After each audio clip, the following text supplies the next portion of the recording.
Hormuz strait पर बढ़ा तनाव भारत की एनर्जी सप्लाई पर कितना असर? क्या एलपीजी सिलेंडर और फ्यूल की कीमत को लेकर बढ़ेगी चिंता? देखिए पूरी रिपोर्ट। मध्य पूर्व में एक बार फिर ईरान और अमेरिका के बीच तनाव बढ़ने से दुनिया की नजरें होर्मुज जलडमरू मध्य पर टिक गई है। ईरान ने दावा किया है कि उसने होर्मुज जलडमरू मध्य को बंद करने की घोषणा की है। वहीं अमेरिका का कहना है कि यह समुद्री मार्ग अभी भी खुला हुआ है। हालांकि युद्ध जैसी स्थिति के बीच इस मार्ग से जहाजों का सुरक्षित संचालन चुनौतीपूर्ण माना जा रहा है। होर्मुज जलडमरू मध्य दुनिया के सबसे महत्वपूर्ण समुद्री व्यापार मार्गों में से एक है। वैश्विक स्तर पर बड़ी मात्रा में कच्चा तेल और प्राकृतिक गैस इसी रास्ते से विभिन्न देशों तक पहुंचती है। ऐसे में क्षेत्र में किसी भी प्रकार का तनाव पूरी दुनिया के ऊर्जा बाजार को प्रभावित कर सकता है। भारत भी अपनी ऊर्जा आवश्यकताओं का बड़ा हिस्सा आयात करता है। देश की तेल जरूरतों का लगभग 80% हिस्सा विदेशों से आता है। हालांकि उपलब्ध जानकारी के अनुसार फिलहाल भारत की रिफाइनरियों एक कच्चे तेल की आपूर्ति सामान्य बनी हुई है और तत्काल किसी बड़े व्यवधान की पुष्टि नहीं हुई है।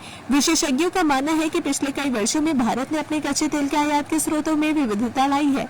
रूस के अलावा सऊदी अरब, संयुक्त अरब अमीरात और वेनेजुएला जैसे देशों से भी भारत तेल खरीद रहा है। इससे किसी एक देश या एकमात्र मार्ग पर निर्भरता पहले की तुलना में कम हुई है। हालांकि यदि मध्य पूर्व में तनाव लंबा खींचता है या समुद्री परिवहन गंभीर रूप से प्रभावित होता है तो एलपीजी और एलएनजी की आपूर्ति पर दबाव बढ़ सकता है। ऐसी स्थिति में परिवहन लागत बढ़ने और अंतर्राष्ट्रीय बाजार में कीमतों में उतार चढ़ाव की संभावना से इनकार नहीं किया जा सकता।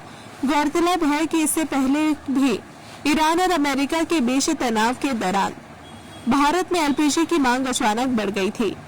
कई उपभोक्ताओं ने अतिरिक्त सिलेंडर बुक करने शुरू कर दिए थे, जिसके बाद सरकार को वितरण व्यवस्था में कुछ अस्थायी बदलाव करने पड़े थे। फिलहाल भारत में एलपीजी या ईंधन की आपूर्ति सामान्य बताई जा रही है। किसी नए संकट या कीमतों में बढ़ोतरी को लेकर अभी तक कोई आधिकारिक घोषणा नहीं की गई है। सरकार और संबंधित एजेंसी अंतर्राष्ट्रीय घटनाक्रम पर लगातार नजर बनाए हुए हैं। फिलहाल स्थिति पर लगातार निगरानी रखी जा रही है। मध्य पूर्व के हालात में आगे क्या बदलाव आते हैं, इसका असर आने वाले दिनों में भारत की ऊर्जा आपूर्ति और बाजार पर देखने को मिल सकता है।